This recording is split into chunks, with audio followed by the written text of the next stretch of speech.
हाँ जी, हाँ जी, हाँ जी, मेरे सीए फाइनल वाले दोस्तों, सुनो। कुछ मेरे खास बेशर्म वाले दोस्तों को लगता है कि 3.5 डेज भी हमारे लिए सीए फाइनल ऑडिट में कम पड़ने वाले हैं सर। कैसे इसको रिवाइज करें? हालांकि नॉट बेशर्म लाइक, होता है यार।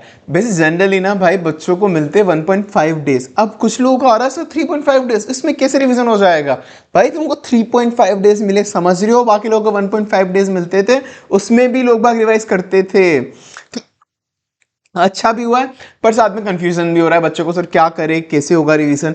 तो मैं उसी चीज के लिए आपके लिए बढ़ी डिमांड की वजह से ये आपको 3.5 डेज का रिवीजन प्लानर लाके दे रहा हूं। सबसे पहले तो कुछ बच्चों को था कि सर हम होगा कि स्टार्टिंग के अंदर हम ना एक दो दिन, एक डेढ़ दिन तो हम डीटी पे ही दे देंगे, मतलब हम डीटी पे देंगे, डायरेक्ट एक्स पे। तो हम वापस शायद हो सकता है कि कुछ लोग कुछ बच्चे बोल रहे हैं कि 1.5 डेज भी ऑडिट करेंगे, कुछ बोल रहे हैं कि 3.5 डेज पूरा ऑडिट करेंगे। तो मेरा फर्ज बनता था मैं आपको दोनों तरफ से टाइम टेबल बना के दे दूं। तो मैंने आपको दोनों इसके अंदर दूंगा, 3.5 डेज में भी अगर आप रिवाइज कर रहे हो, 1.5 डेज में भी आप रिवाइज कर रहे हो, what ever is the case, आपको ये रिवीजन प्लानर में दे दूंगा। दूसरी चीज, वीडियो देखना। वैसे आपको ये टाइम प्लानर मैं आपको ये इस टेलीग्राम चैनल पे दे दूंगा, डिस्क्रिप्शन बॉक्स में लिंक भी दे दूंगा, पर वीडियो देखना। इसमें मैं आपको बताऊंगा कि क्या इंपॉर्टेंट है, किसको कैसे करना है, मतलब कुछ important mainly SAs, standard auditing, SA, ये सारी कौन से इंपॉर्टेंट है, तो किस पे ज्यादा फोकस करना है, किस पे कम फोकस करना है, वो मैं आपको वीडियो में बताऊंगा, वो फाइल से नहीं पता पड़ेगा, ठीक है? तो एक बार मैं आपको चलो बताता हूँ। सुनो सुनो सुनो सुनो सुनो सुनो, एक और चीज जिसको नहीं पता है, अपना free fast track batch of other audit portion already आपको यूट्यूब पे मिल जाएगा, वहां पे कोई भी चैप्टर देखना है देख लेना, ठीक है? इंक्लूडिंग मैराथन भी है अपना, ठीक है? देखो, सबसे पहले तो आप 6 बजे कुछ भी कर कुरा के घर पे पहुंच जाना, ठीक है? मतलब एक बार आप जैसे बाहर निकलो एग्जाम से, एग्जाम हॉल से बाहर निकले, गॉसिप वगैरह कर लो, थोड़ी बहुत फ्रेंड के साथ टाइम पास करो, माइंड फ्रेश करो थोड़ा सा, वो आप कर सकते हो, पर पेपर डिस्कस नहीं करना है उनके साथ। फालतू बातें करो, एक दूसरे की बेइज्जती करो, वो सब चलेगा, ठीक है ना? पर पेपर डिस्कस नहीं करना उन लोगों के साथ। पेपर डिस्कस ना करके आप 6 बजे तक फालतू बातें करके घर पहुंचना 6 बजे तक, फिर उसके बाद स्नैक्स लेना, रेस्ट करना, थोड़ी देर सोना। माइंड क्या पेपर देने के बाद पूरा एग्जॉस्ट हो जाएगा, होता है बहुत, पूरा एग्जॉस्ट हो जाता है माइंड। तो आप थोड़ी देर सोना, आधा एक घंटा, आधा पौन घंटा सो जाना, जो भी आपको सूटेबल लगे, थोड़ा सो के स्नैक्स वगैरह लेके 7 बजे उठना, फ्रेश होना, 7:15 तक या 7:30 तक मैक्सिमम पढ़ाई शुरू करनी है फिर, ठीक है? ये अपना एक तो ये रखना है, और हर दिन सोना मिनिमम 6 से 7 घंटे, 6 से 7 घंटे आपको मिनिमम सोना ही है। 6 घंटे तो मिनिमम है, 7 घंटे मैक्सिमम है, तो आपको यही एवरेज लेके सोना है, ना ज्यादा ना कम, ठीक है? कम तो बिल्कुल भी नहीं। तो आपका टाइम कितना अवेलेबल, पहले आप ये देखो, 3.5 डेज में टाइम आपको मिलेगा। 4 मई को आप जब एग्जाम दे के आओगे तो 5 आवर्स आपको वहां मिलेंगे। 5 मई को 14 to 15 आवर्स, 6 मई को वापस 14 to 15 आवर्स, 17 मई को 14 to 15 आवर्स, ये आपको मिल गया। उसके बाद 8 मई को 4 आवर्स, जिस दिन आपका पेपर है उस दिन आपको वापस पेपर देने दिन 4 घंटे सुबह सुबह आपको मिल जाएंगे, तो अप्रोक्सीमेटली 53 आवर्स आपको मिल जाएंगे। तो अब ये टाइम टेबल मैं आपको आवर्स के हिसाब से देने वाला हूं कि कितना आवर डिवोट करना है। मैं आपको ये नहीं दूंगा कि इस टाइम पे ये खत्म कर देना, इस टाइम पे 1 बजे ये खत्म कर देना, 2 बजे ये पढ़ने बैठ जाना, 3 बजे ये पढ़ने बैठ जाना, पागलपंदी होगी। कुछ होते हैं नाइट आउल जो रात को पढ़ते हैं, कुछ होते हैं अर्ली बर्ड मतलब मॉर्निंग में, तो वो मॉर्निंग में पढ़ने वाले होते हैं। तो वो आपको जो सुटेबल है, तो मैं आपको आइडियल आवर्स दे दूंगा कि अप्रोक्सीमेटली आपको ये रहना है। थोड़ा बहुत आपको अपनी कमजोरी, अपनी वीकनेस, स्ट्रेंथ के हिसाब से चेंज करना पड़ेगा, तो मैं आपको आवर्स दे दूंगा, ठीक है? अब 3.5 डेज के अंदर जिनको पूरा पढ़ना है, 2 रिवीजन लेने पड़ेंगे, एक 2 डेज का, एक 1.5 डेज का। ये 2 रिवीजन आपको लेने पड़ेंगे 3.5 डेज के अंदर। मैं बताता हूं आपको, 4 मई को जब आप आओगे 7 बजे पढ़ने बैठोगे, तो सबसे पहले 2 डेज रिवीजन शुरू करना है अपन को, ठीक है ना? ये वाला अब मैं आपको दे दूंगा टाइम टेबल, नीचे आपको टेलीग्राम चैनल पे लिंक वो मिल जाएगा। पर कुछ खास चीजें सुनो इसके अंदर भी। प्रोफेशनल एथिक्स है, उसका मैराथन अवेलेबल है आपको 2 आवर्स का। आप चाहो तो 2 आवर्स का मैराथन कर सकते हो, वरना मैंने आवर्स दे के प्रोफेशनल एथिक्स को 2 आवर 50 मिनट्स डिवोट करने, आवर्स और मिनट, 2 आवर और 50 मिनट आपको डिवोट करने अप्रोक्सीमेटली। थोड़ा बहुत ऊपर नीचे आपको ऑफकोर्स सब लोग अपने अपने हिसाब से करेंगे, क्योंकि फर्स्ट डे क्या होता है, दिमाग थकावा होता है थोड़ा। तो इजी चैप्टर भी प्रोफेशनल इजी है कंपेरेटिवली, अच्छा है, स्कोरिंग है और हाई वेटेज है, बेस्ट है। तो ये उठाना फर्स्ट डे पे ही आप। कारो 2020 भी आप उठा सकते हो, साथ में ग्रुप ऑडिट ऑफ सीएफएस ये भी उठा सकते हो, ये भी उठा सकते हो। ये वाले 4 आप स्टार्टिंग में फर्स्ट डे मिनिमम कर ही लेना आप। उसके बाद आपको सोना है, जागना है, जल्दी उठोगे अगले दिन या कैसे, वो आपको देखना है, पर ये तो एटलीस्ट कर ही लेना। माइंड आपको इजीली हो भी जाएगा। ऐसे 700 की सीरीज 7.1 ये भी हो गया। और उसके बाद बहुत इंपॉर्टेंट चैप्टर जो नए भी जुड़े हुए कोर्स में अच्छे खासे आपको वेटेज देंगे एग्जाम के अंदर, ये डिजिटल ऑडिट या एसडीजी ऑडिट, तो सेम डे करना है या नेक्स्ट डे मॉर्निंग में करना है वो आपको देखना है। मतलब आपको कितने घंटे की स्लीप लेके आपको अर्ली मॉर्निंग जल्दी उठना है या लेट नाइट पढ़ना है वो आपके ऊपर है। यहाँ पे आपका अच्छा खासा कवरेज हो गया भाई, प्रोफेशनल एथिक्स, कारो, डिजिटल ऑडिट, एसडीजी ऑडिट, अच्छा खासा कवरेज आपको यहीं पे मिल जाएगा। फिर उसके बाद एक बार छोटे छोटे चैप्टर 2 पीएससी और इंटरनल ऑडिट निपटा देना। एक एक क्वेश्चन तो मिनिमम फिक्स ही है इन चैप्टर से आता ही आता है, एक एक तो दोनों से आप मान के चलो जनरली हर बार मिल ही जाता है मुझे, ठीक है ना। ये आ गया।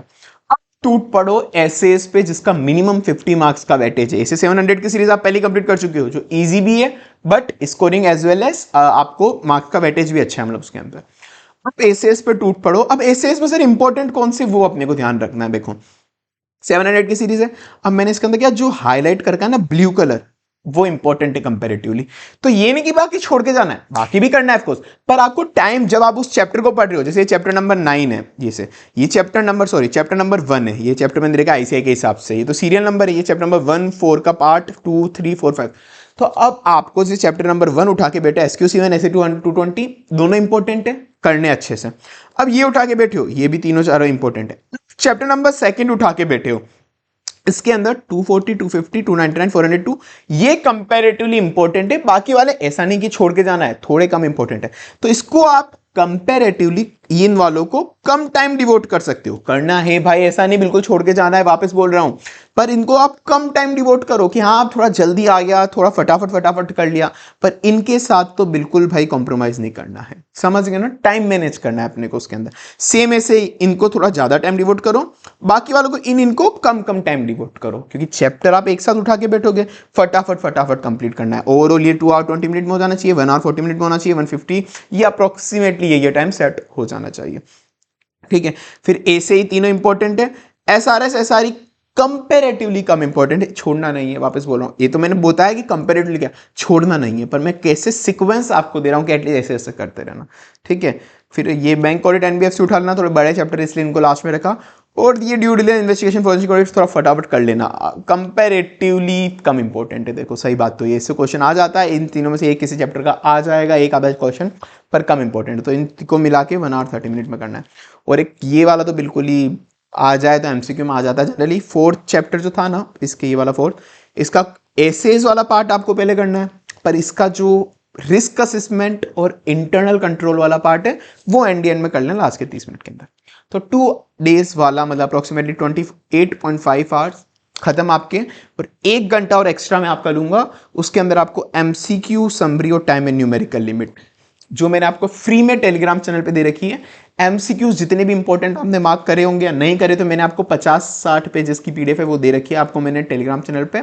उसके अंदर आपको सारे एमसीक्यू की समरी मिल जाएगी, जितने बड़े बड़े इंटीग्रेटेड एमसीक्यूज है, छोटे एमसीक्यू है, 1 लाइनर में तोड़े हुए मैंने, तो वो समरी मिल जाएगी। जितने भी इंपॉर्टेंट टाइम न्यूमेरिकल लिमिट वो रिवाइज कर लो, एक ही पीडीएफ आपको फ्री में टेलीग्राम चैनल पे मिल जाएगी।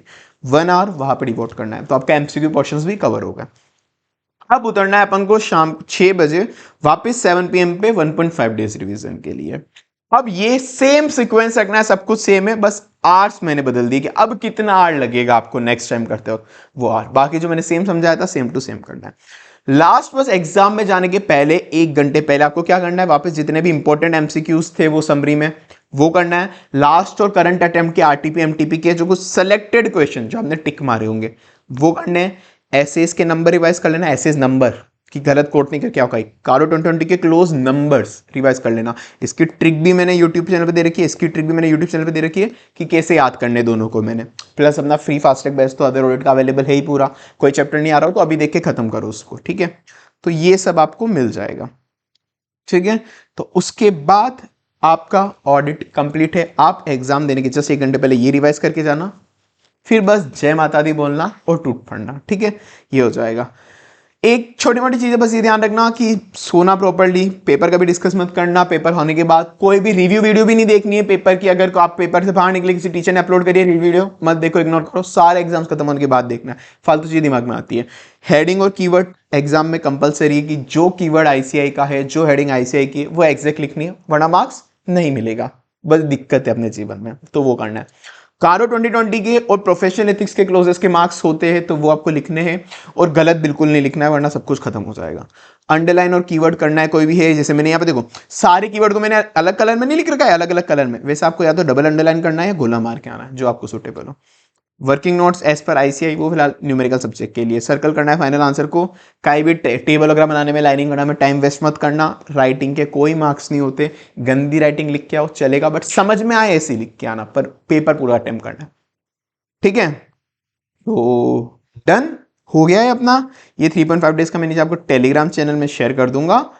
और बाकी तो जय माता दी, जय श्री राम, अच्छे से पेपर निपटा के आना। समझो अभी ना आपको हर बार यही लगेगा, मैं आपको बोल रहा हूँ अभी आपको हर बार ये लगेगा कि सर जो भी पढ़ रहे ऑडिट या कोई भी सब्जेक्ट हो, बार बार पढ़ रहे बार बार भूल रहे, बार बार पढ़ रहे बार बार भूल रहे।